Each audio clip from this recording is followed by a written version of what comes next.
Merci Nicolas, parce que le brief, à mon avis, n'était pas très simple, puisque en discutant un tout petit peu ensemble, le brief était global to local, et le message était de dire, quand une société a tout juste, quand elle s'est développée, quand elle est un acteur global, elle essaye de revenir dans une approche plus locale, et à mon avis, c'est souvent une partie extrêmement compliquée, et je pense que Airbnb le fait très bien. Donc pour terminer cet événement, cette première édition, je vais demander à Sophie Paturle de me rejoindre et pour peut-être dire quelques mots de comment est-ce qu'on a conçu cette initiative, cet événement. Je pense à commencer par pas mal d'échanges, hein, Sophie.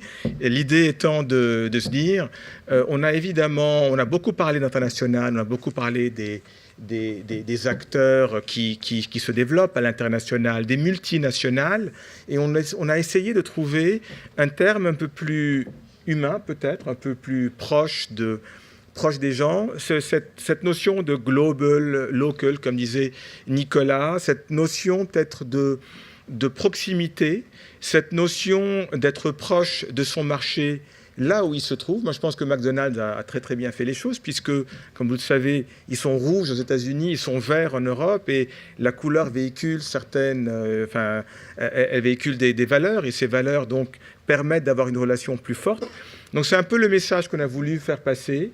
Comment est-ce que nos sociétés, nos entreprises vont réfléchir depuis leur tout jeune âge à ce développement, et comment elles vont avoir les jeunes d'abord d'être globales, mais en gardant cet aspect de proximité.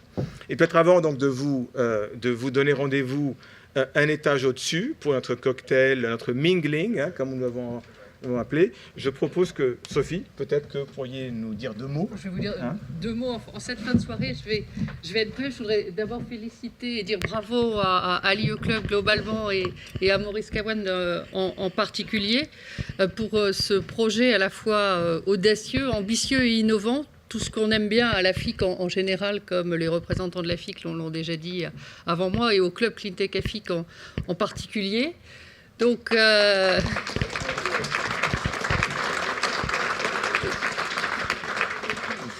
Donc, je crois que, comme le disait Maurice, nous travaillons ensemble à accompagner les chefs d'entreprise, les entrepreneurs qui ont la volonté d'innover dans des métiers dans lesquels il y a beaucoup de choses à faire, hein, que ce soit côté cleantech ou côté digital. Et on se rend compte que plus le temps passe, plus finalement il y a entre nous des zones d'intérêt commun et de partage, justement pour créer ensemble et de la valeur ajoutée et de l'expertise et de la compétence. Alors, bien sûr, pour tout ce qui est innovation, on sait qu'on a des atouts en France, hein, on sait qu'on a des laboratoires de recherche qui n'ont rien à envier à nos petits voisins. Je vais pas faire non plus référence à ce qui était dit, mais c'est vrai que moi j'ai eu la chance d'accompagner une société et d'aller à Las Vegas au CES. Je me suis rendu compte que les Français étaient particulièrement présents, que nos entrepreneurs français se débrouillaient bien, avaient énormément d'enthousiasme et réussissaient à obtenir de nombreux prix et à faire parler d'eux. Donc je suis revenue également pleine d'enthousiasme, comme vous pouvez en avoir tous ici, pour se dire vraiment, remontons-nous les manches, on a des choses à faire.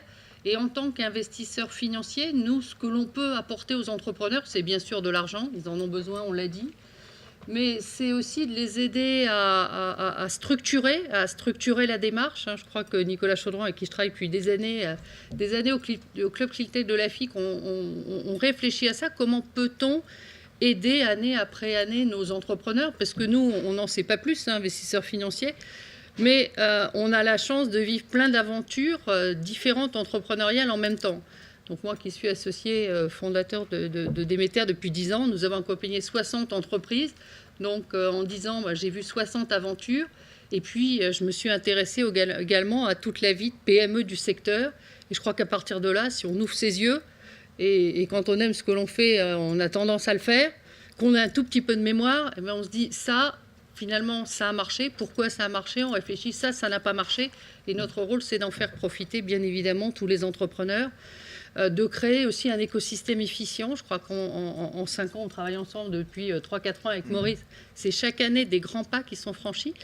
Et moi, je suis très confiante pour dire aujourd'hui, on a un écosystème qui fonctionne. Alors, Maurice, qui est quelqu'un d'extrêmement rigoureux, l'IE Club est rigoureux, c'est bien de travailler comme ça avec des gens rigoureux, avec un grand professionnalisme. Ça dit, il faut qu'on essaie de se dire quels sont les critères, lister quelques critères de réussite sur lesquels il faut se focaliser, quoi. La croissance qui réussit intuitive, ça c'est une chose. Mais nous qui sommes des investisseurs financiers professionnels, l'intuitif, on va le laisser aux entrepreneurs et nous, on va essayer de rationaliser, de se dire quelle est la place qu'il faut accorder à l'innovation, aux produits, au service, à la marque. Enfin, je crois que tu as fait un résumé très précis de nos discussions, Maurice, comme tu sais le faire. Voilà, on ne le reprendra pas, mais on a effectivement, n'est-ce pas, listé un certain nombre de choses. Mais voilà. Donc la checklist des sujets sur lesquels il faut vraiment attirer une attention particulière et sur laquelle je crois que nous, d'où le baromètre, on peut dire, d'où le baromètre. Donc notre idée maintenant est de collectivement travailler dès cette première édition et pour l'année prochaine un baromètre où on va mesurer l'efficacité globale de nos compagnies, on va les aider, on va les accompagner, on va faire des actions pour les aider de façon à ce qu'on ait un maximum de sociétés qui intègrent cette nécessité de devenir global depuis leur plus jeune âge. Donc il ne nous reste plus qu'à vous remercier, à vous donner donc rendez-vous un étage plus haut donc à l'échangeur pour un verre de l'amitié, pour un mingling and cheese and wine global, n'est-ce pas? Et j'en profite aussi pour vous remercier de votre assiduité, remercier le COMEX de l'IE Club qui travaille énormément pour beaucoup de choses et merci pour tout ce que vous faites.